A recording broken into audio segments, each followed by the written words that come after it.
Hello guys, nagluto ako ng tilapia. Iihaw ko sana to. Sabi ko pag inihaw ko to, yung sabaw niya matatapon. So ang ginawa ko na lang, ayan, in-steam ko na lang sa Hindi ko yan nilagyan ng tubig.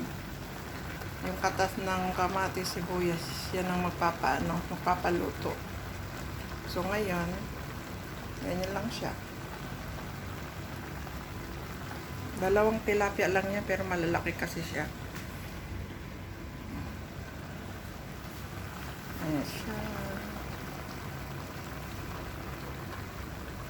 Ito ang lunch na. Ito yung lunch ko ngayon.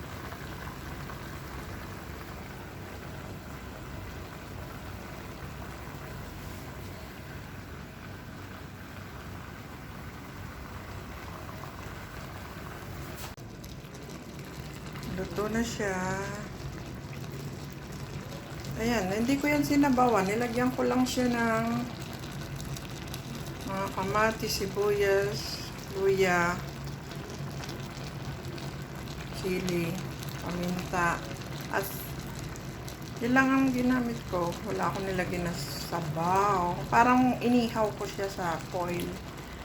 Kaso lang, ginanyan ko na siya para yung sabaw niya hindi matapon.